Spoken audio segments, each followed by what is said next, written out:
Priceless ancient treasures torn out of the ground.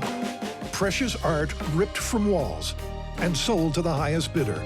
22, 24, 26. Welcome to a multi-billion-dollar black market nobody wants to talk about. Until now, the grandest of mankind's achievements reduced to obscene commodities. The spoils snatched up by wealthy collectors from shady middlemen, laundered through a network of liars and thieves. It's a global crime wave, where the cash ends up in the pockets of the world's worst criminals, while nobody asks the big questions. How can it still be happening? Welcome to a modern tragedy. History itself, dug up, destroyed, sold off. This is loot.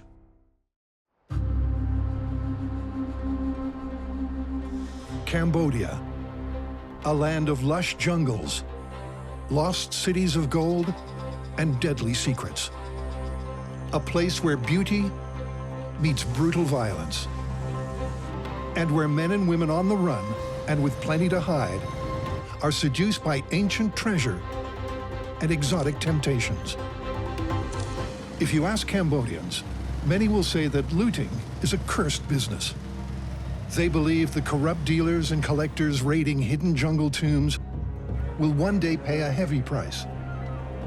Curse or not, the wonders of the ancient Khmer Empire connect the fates of two men. One will build an empire from the ashes of war and genocide. The other will commit atrocities and strip his land of its cultural heritage. One will find redemption, the other dishonor and disgrace.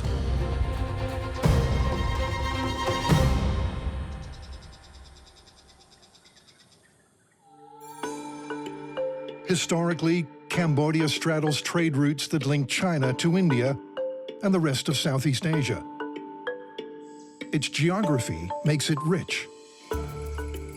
Home to the Khmer Empire for over 600 years, the kings of Angkor rule a territory that covers Cambodia, much of Thailand, and Laos. From the 9th century AD, the civilization flourishes among lush mountains and fertile plains. Kings build awe-inspiring cities and temples that rival the greatest feats of the ancient Greeks and Romans. Massive monuments are constructed to celebrate their ancestors and gods. These ornate temples bear witness to their wealth and power.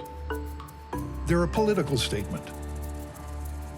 And the Khmer kings like their statements big. They use more stone in their monuments and buildings than all Egypt's pyramids put together. Adorned with intricate statues covered in gold and precious jewels, these vast structures are supposed to keep the king's name alive after his death. Yet no one is exactly sure why the Khmer Empire eventually fades away. Centuries pass while the jungle shrouds its cities in moss and vines. Impassable mountain peaks and tangled undergrowth mean the ancient wonders lie forgotten by the outside world. But these hidden treasures will prove irresistible to those seduced by the allure of the East. By the second half of the 20th century, modern Cambodia is a dangerous place. The French hand control back to the Cambodian people in 1953. Soon after, the nation is dragged into the Vietnam conflict. As Viet Cong forces use the border region as a sanctuary.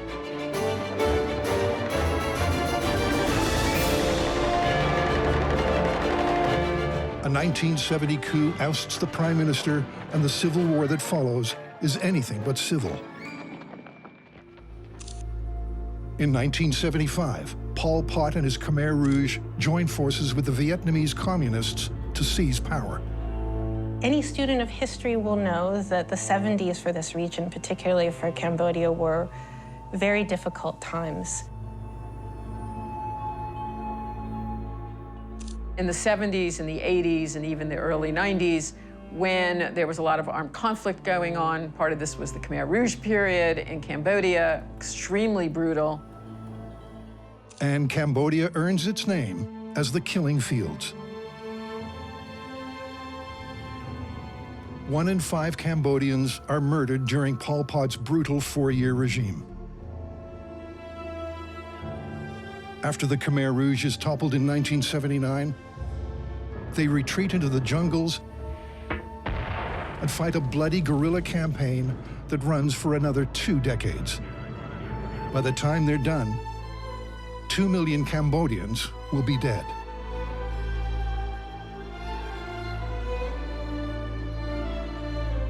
Despite the carnage, there are some who benefit from disasters like this. The vultures waiting to gorge on a country's cultural heritage. Historically, of course, armies bring problems, and looting in those regions, it is easier, to break the law when actually there's no more law in place. Conditions are ripe for looting when the rule of law collapses. I have seen very difficult moments where 2 looting gangs have shot each other. People were actually being killed in front of my eyes in exchange for objects. I mean, it is causing a lot of cultural desecration as well as loss of human life. I've seen sites that are completely devastated. Looters ransacked dozens of Cambodian sites during 3 decades of civil conflict. And it doesn't stop there. Most of those have never been studied by archaeologists. It's an unimaginable loss of knowledge. Examples of the continuing desecration range from the unbelievable to the downright obscene. 1998, a rogue military unit rolls into the ancient city of Bantiye Chamar and sets up roadblocks around a vine-shrouded temple. A temple covered in ornate carvings that tell the history of the Khmer Empire. Soldiers rope in the local villagers and give them jackhammers. It takes 2 weeks of hard labor. And by the end, an entire 100-foot section of the wall is loaded onto trucks and spirited away. Loot like this often ends up in the collections of people with money to burn. A 2008 architectural magazine spread of a Palm Beach mansion shows a statue that Cambodian authorities suspect was looted. What was part of a sacred site is now nothing more than a piece of home decor in a billionaire's beach house. People were all very much convinced about the fact that collecting is a sign of distinction and that it is cool to see objects in private houses. They think that they're acting altruistically on behalf of other people and the world community, and not just acting out of their own motivation, their own obsession. Far removed from a Palm Beach mansion, the desperate Cambodian people struggle to survive as war rages around them. Looting is a way to put food on the table. A lot of it is economic, really. You have poverty creating a need to loot and to create gangs who are organized to bring objects. A lot of it is just long-lived criminality controlled by effectively mafia-like organizations. So it varies in organization, but it's done at all different levels, really. The villagers doing the dirty work are just the first link in the supply chain. They feed the loot to smugglers, who take it across the border into Thailand. For these middlemen, antiquities are just another product. Drugs, human beings, endangered animals, loot. It's all the same, provided it turns a quick buck. A lot of people who sit in the middle are smugglers, people who smuggle pretty much anything you want, whether it's people or objects or cigarettes or alcohol, whatever it is, they'll smuggle. And to them, it's just another thing to smuggle. These middlemen are the people scooping the cream off the top of the trade in illicit antiquities. They might give looters a measly few $100, but they sell them on the Western markets for hundreds of thousands. And this exotic and lucrative antiquities trade attracts a particular type of adventurer. Douglas Latchford is born in Mumbai in 1931, while the British Raj is on its last legs. He has a privileged upbringing thanks to his banker father's wealth. But young Latchford is obsessed with Rudyard Kipling and his tales of lost temples in the jungle. In 1956, he lands in Bangkok, burning with ambition. With its glamorous nightlife, opulent temples, and pristine forests, it's the perfect base for a less-than-legal business. Setting up a drug distribution company, Latchford sinks the resulting cash into real estate. And after a brief marriage to a local woman, he takes a Thai name. Douglas Latchford is now the newly minted Pakpong Kriangsak. The 26-year-old Latchford's entree into Bangkok high society is through a Belgian aristocrat who helps him buy his first Khmer antiquity, a sandstone statue. And Latchford's hooked for life. Much like Latchford, the West has a long and storied past exploiting Cambodia's ancient history, with Cambodian antiquities lining the walls of European museums. And for many, the staggering wealth sitting in the jungle is too much to resist. Douglas Latchford quickly learns that the remains of the Khmer Empire are ripe for the picking, given the right connections. And Latchford is soon rubbing shoulders with a jet-set crowd of people used to bending the rules and getting their way. People like Doris Duke, known as the richest girl in the world and owner of 2,000 Khmer pieces, and Jim Thompson, an ex-CIA agent in Bangkok, whose collection is so large his house will one day become a museum. By the 1970s, Douglas Latchford finds himself at the pointy end of Bangkok high society. Moving into the 70s, he became very interested in the antiquities of Southeast Asia, particularly Cambodia and Thailand. Latchford cuts a romantic figure at swanky gatherings in private members' clubs and mansions in the bustling city. They think he's doing good for the people. He was regarded as somebody who made Cambodian art, Khmer art in particular, well known. He published several books.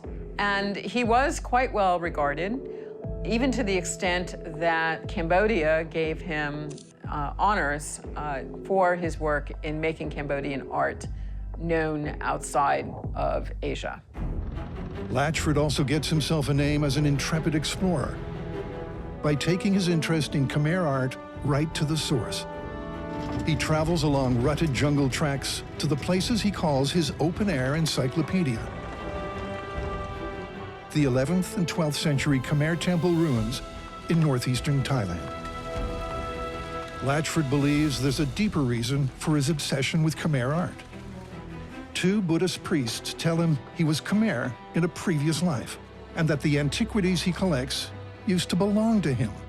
And that suits him just fine, because it means open season on anything that catches his eye. It gives him license to build up what will become one of the world's largest private collections of Khmer treasures. To fund his obsession, Latchford begins offering his Khmer art for sale. And as he lays the foundations of an antiquities trading empire, he doesn't model himself as a crass salesman, but as a trader of exquisite taste and knowledge, a true gentleman dealer. There were these dealers who were very cultured, very urbane. They had connections to the world of museums, rich collectors. They were very at ease in high-class society. They could act to launder material simply through their own personalities and their own reputations. They could take criminally acquired objects and sell them on to a museum or a private collector, and they would do it on the force of their own reputation. But behind Douglas Latchford's oh-so-glamorous life lurks something much darker. At the same time, these people were looking backwards, if you like, at the illicit trade, and they had wide-ranging connections going backwards into the criminal world. From his lavish home in Bangkok, Latchford grows wealthy and powerful by exploiting the brutal conflict across the border in Cambodia. His growing empire will be built on a foundation of bones and blood. There is barely a village or a hamlet which hasn't been touched by Pol Pot's barbarity, and calls are growing louder and bolder for justice. The art market is not this beautiful place full of colors and lights, but it's a really dark, dirty place full of illicit objects that came recently from the ground and full of fabricated stories which are through and through false, much more than we have imagined. We know that at the last bit of this chain, there are looters that very often are poor people exploited by middlemen and by those dealers who really make huge money. So it's a form of exploitation, that one as well. So I point the finger more to buyers and upscale, so to speak, dealers and academics rather than looters. While Latchford lives the high life, looting is a matter of survival for the struggling Cambodian thieves. But it comes at a cost. They believe these ancient statues have souls. Losing them is like the death of a family member. Sentiments like these mean little to those at the other end of the chain. People like Latchford. But there is one thing he can claim responsibility for: the frenzied demand for Khmer art. He's made himself the go-to man. Collectors feel safe buying from him. They'd never hand over cash to the murderous thugs who smuggle the loot across the border. But they trust Douglas Latchford. He's one of them. A major museum, a very wealthy collector, is not going to be buying looted antiquities on the Thai border from some shady-seeming Cambodian organized criminals. They need somebody to connect them in. They have a significant reach into the elite world of the sale of fine arts. But on the other hand, they have one of their faces facing into this darker, more seedy world of what we would consider to be traditional organized crime. The other upside for collectors is that the further they are from the criminal act of theft, the more difficult it is to prosecute a crime. Criminal prosecution is therefore more difficult because those individuals are more removed from the original crime, in other words, the looting. And as objects are smuggled through various jurisdictions, that chain becomes attenuated, and it is easier for people at the end of that chain to say they didn't know. Therefore, prosecuting somebody where you have to prove knowledge or intent becomes much more difficult. Collectors want Khmer art because it's a window to an exotic world. And Douglas Latchford has tapped himself as their tour guide. It's a smart move. A collector will often do whatever it takes to get their hands on priceless artifacts. Collectors seem to be motivated by their desire to own things. They frequently say they want to own a piece of the past. And that is probably true. Many collectors also seem to be almost obsessed with how much can they acquire. So there is a significant motivation to keep collecting by whatever means in some cases. Latchford exploits this mentality, guiding small groups of collectors with a taste for adventure on helicopter trips into the Cambodian jungle, carefully dodging minefields. He shows them the same lost cities that sparked his own imagination, and they're hooked. It's a one-of-a-kind adventure, and they'll be looking for souvenirs to take home with them. Douglas Latchford is happy to oblige. But as they cart their treasures home, do collectors understand what their money is really doing? Now, whether a collector realizes the destruction they're doing is very hard for me to tell, because I think that many collectors have essentially created a wall in their own minds. They're aware that there are sites that are being looted, and they are aware that they are acquiring objects. But they don't necessarily associate the object that's sitting in front of them with the looting that is going on, the pictures that they have seen of looting. I think they fool themselves into thinking that what they are doing is not contributing to that destruction of sites and thefts from museums and the loss of history and knowledge. Latchford becomes a one-man marketing machine for Khmer antiquities. He raises the profile of Cambodian art by getting it into the world's biggest museums. He both sells and generously donates to them, setting himself up as the good guy. But it's not just altruism that guides him. The endorsement of museums, like New York's Met, turns Khmer art into a must-have trophy for any serious collector. It also curries favor with museum decision-makers, and that means more sales. In many areas of art, not just the Cambodian artifacts, dealers, in fact, will donate works. I think it's to curry favor with the museum, to encourage the museum to do business with them. So, for example, in Latchford's case, there were 4 antiquities that were acquired by the Denver Art Museum. 2 of them he donated, and 2 of them he sold. It's this idea that allows people like Douglas Latchford to make a mint. They'll keep selling as long as museums are buying. Among the treasures Latchford gives to the Met Museum are 2 magnificent kneeling statues taken from the famous Koh Ker archaeological site. They make a splash when they go on display for the first time in the Met's new gallery of Southeast Asian art.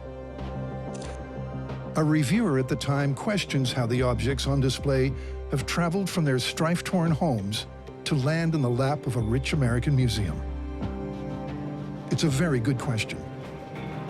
Meanwhile, the Met's new gallery means demand for Khmer art goes up a notch. That suits Douglas Latchford just fine, because he's got a vested interest in whipping up demand for Cambodian antiquities.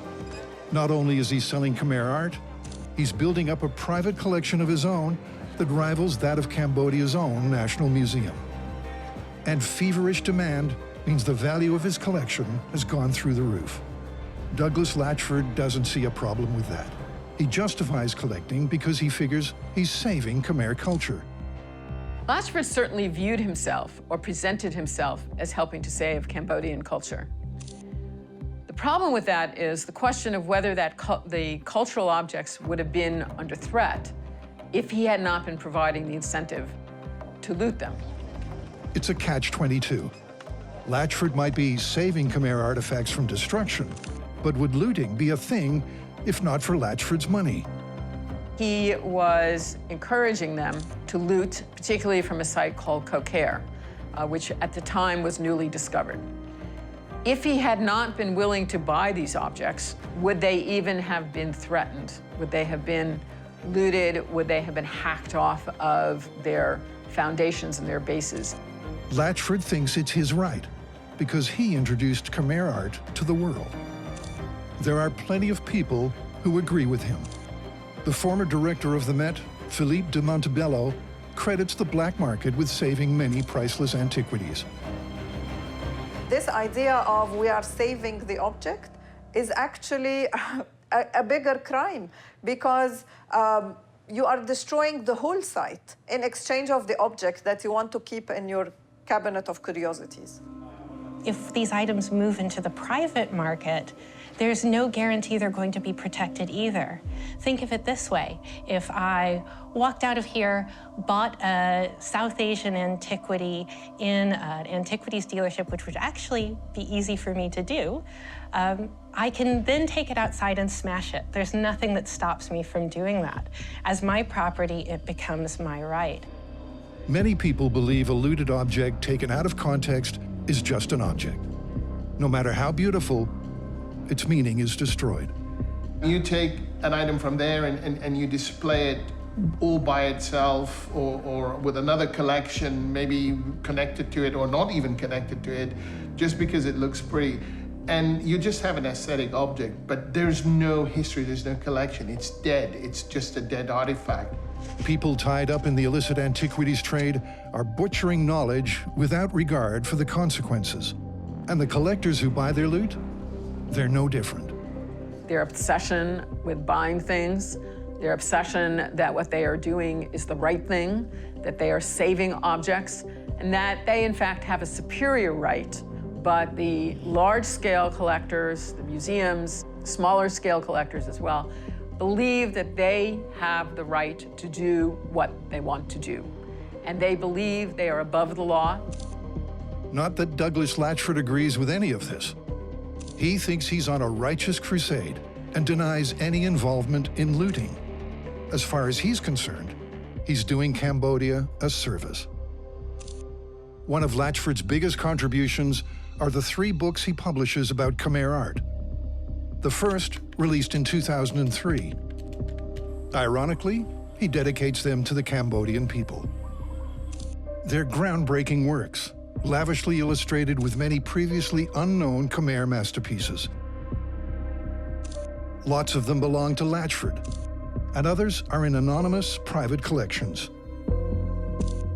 By publishing photos of the pieces, Latchford knows exactly what he's doing, inflating the prices and legitimizing the loot. Collectors and dealers have access to important, beautiful, worthwhile artifacts that academics want to study. So in some cases, academics have approached certain collectors and dealers as sort of gatekeepers for this material.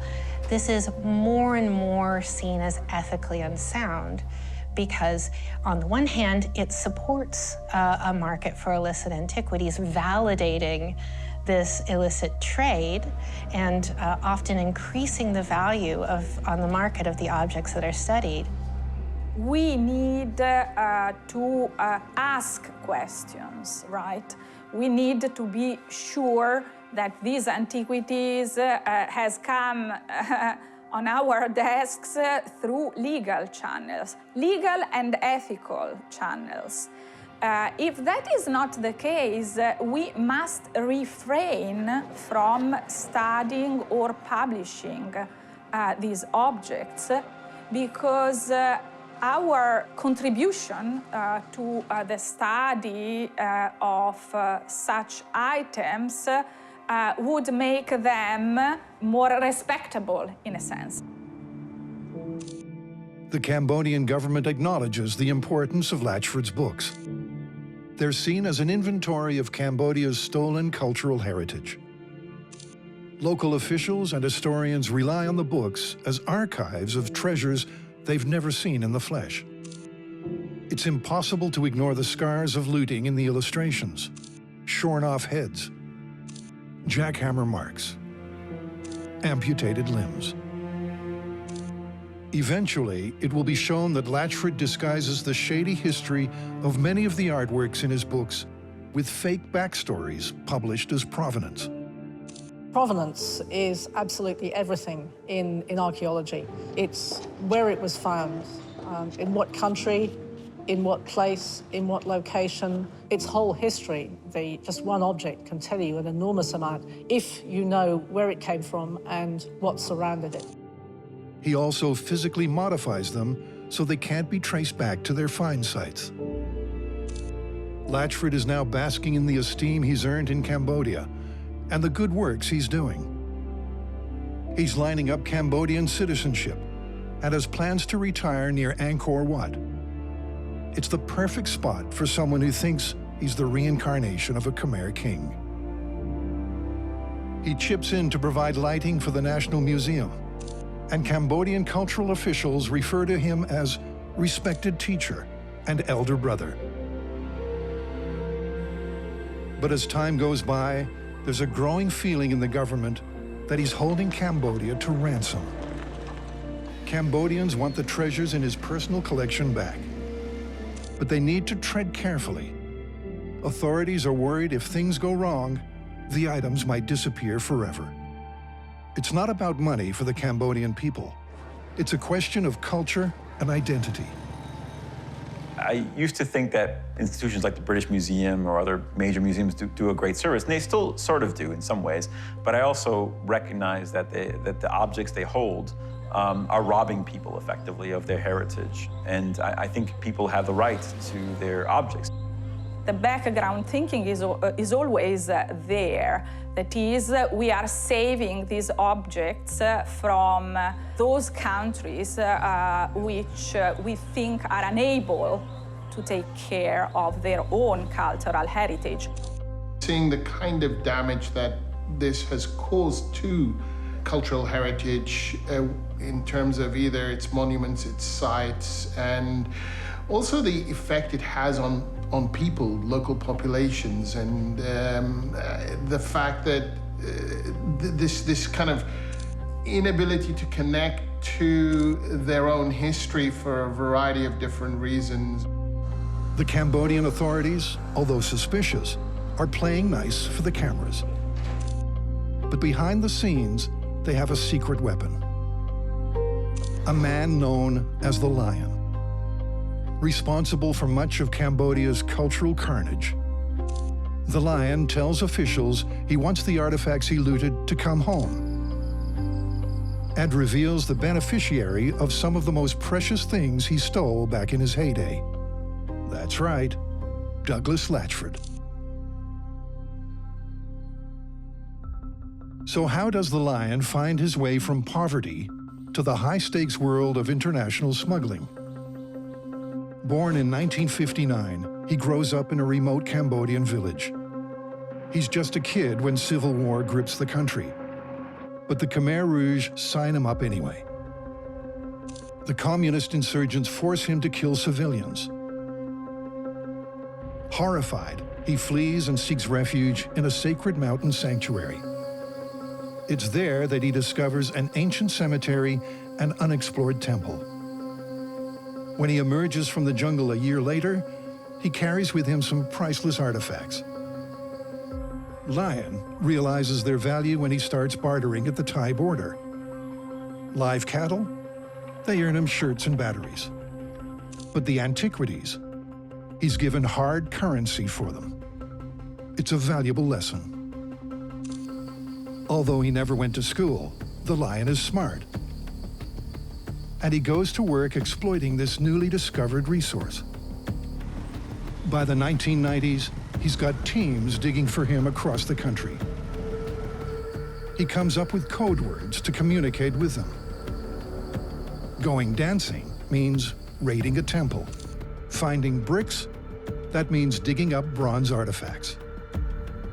Red objects mean gold. One of the Lion's favorite hunting grounds is the ancient Khmer capital of Ko Ker. It's inaccessible until a road is built into the jungle in 1965, so it escaped most of the French looting in the 19th and early 20th centuries.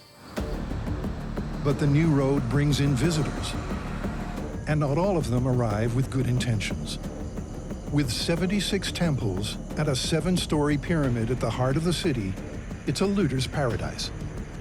Collectors will do anything to get their hands on the unique Ko Ker style of sculpture. For Lion and the dealers he supplies, that means big bucks. The temple at Prasat Chen is the jewel in Ko Ker's crown. It's the Cambodian equivalent of King Tut's tomb. The magnificent 10th century temple statues, including a Duryodhana statue of a mythical Hindu warrior, are national treasures. But looters get to work committing a cultural obscenity. They're hacked from their bases and smuggled across the Thai border.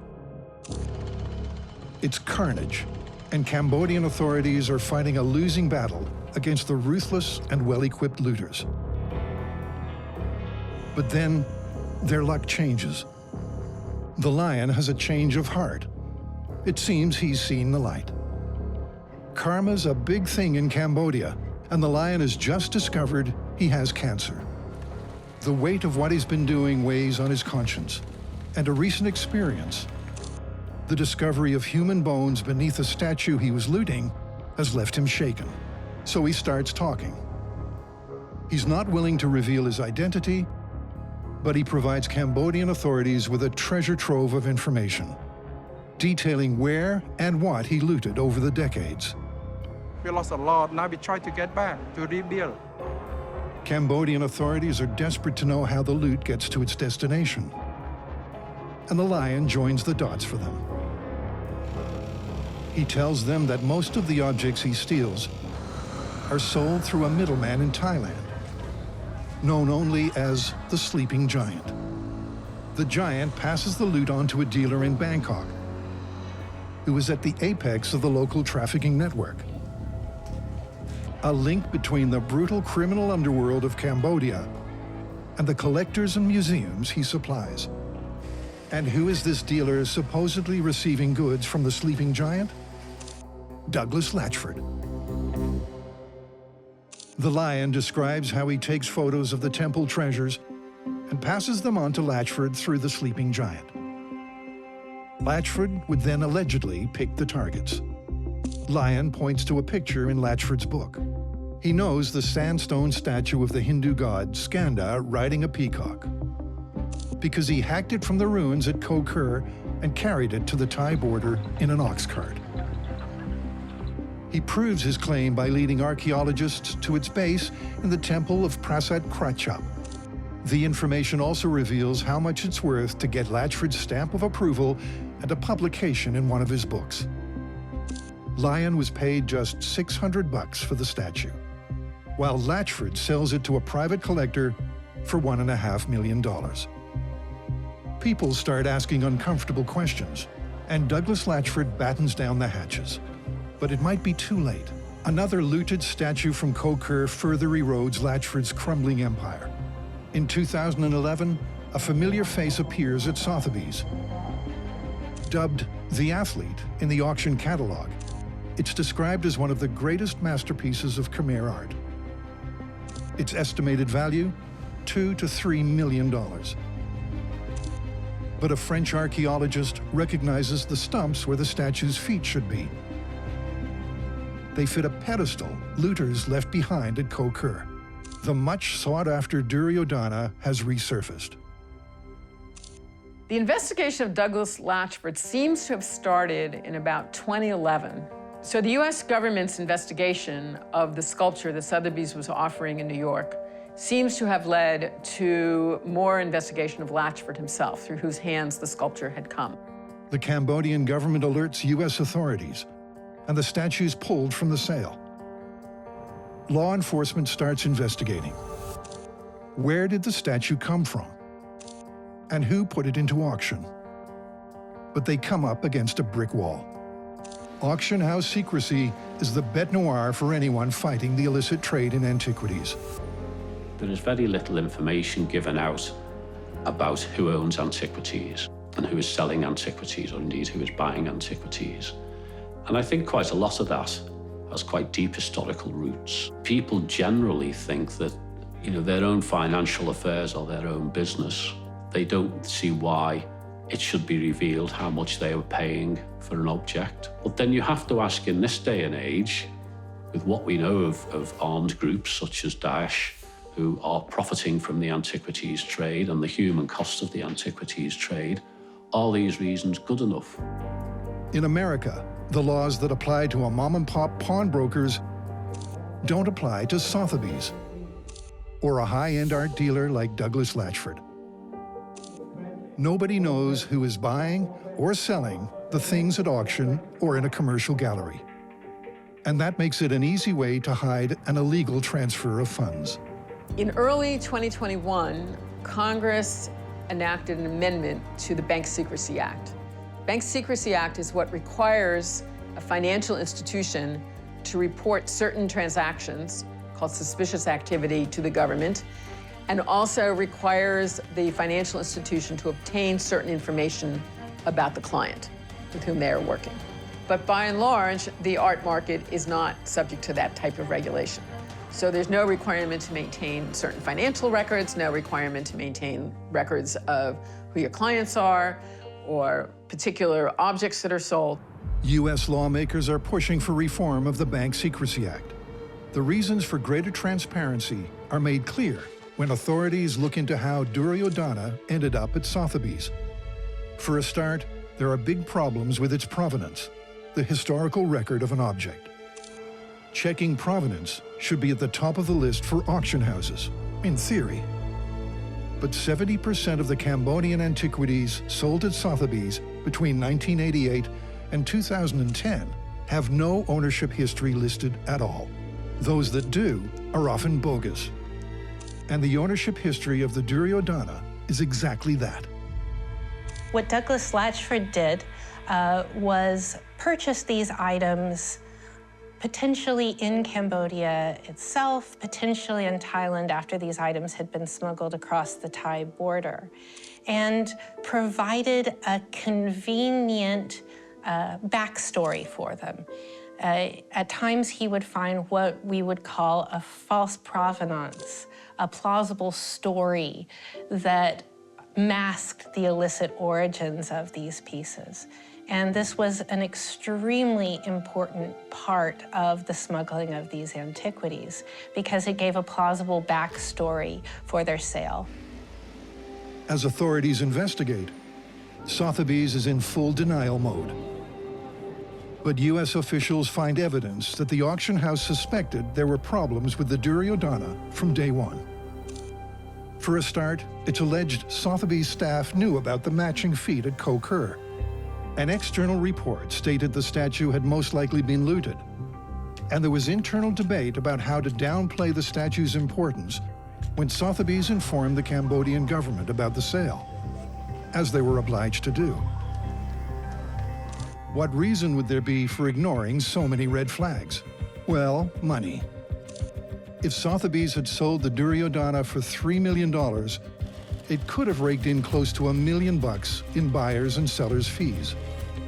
In 2019, after an 8-year investigation, the U.S. indicts Douglas Latchford for trafficking antiquities looted from Cambodia. Once you have some information, the government can get things like wiretaps. They can certainly get a warrant for search and seizure through the courts. And from that, they seem to have gotten emails of Latchford's in which he discusses how the provenance information is going to be falsified, what provenance information they need in order to make the sale look legitimate, and how they are going to use that information to convince purchasers.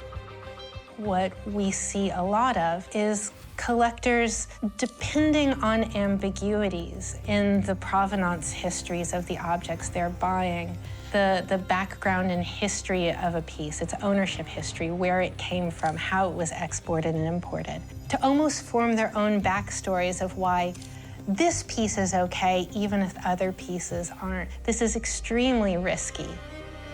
The evidence, though not yet tested in court, appears damning. Emails on Latchford's computer show photos of antiquities caked in dirt, straight out of the ground, and emails describing the find sites. Other emails from Latchford to potential buyers describe freshly unearthed artifacts. And false invoices for Khmer art brought into the U.S. list the country of origin as Great Britain or Laos, and lie about their age, often describing them as 17th or 18th century figures. As for the Duryodhana, the indictment alleges that, at first, Latchford tells Sotheby's that he once owned the statue. After an unnamed person, only identified in the indictment as Scholar, warns Latchford he shouldn't be linked to the Duryodhana, he changes his story and denies ever owning it. Latchford denies all allegations against him. But behind the scenes, he's getting desperate. He tries to negotiate the repatriation of some of his collection to Cambodia in exchange for immunity for himself and his family. The final blow comes in October 2021. High-profile Manhattan-based dealer Nancy Weiner pleads guilty to antiquities smuggling charges.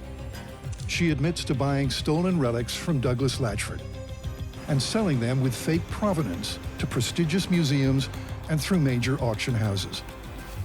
She also produced many documents for law enforcement that added to the investigation of Latchford. It should have been the proverbial nail in Latchford's coffin, except that it's a year too late. That nail was hammered home 12 months before. In 2020, Douglas Latchford dies in Thailand, fighting extradition. He never faces trial.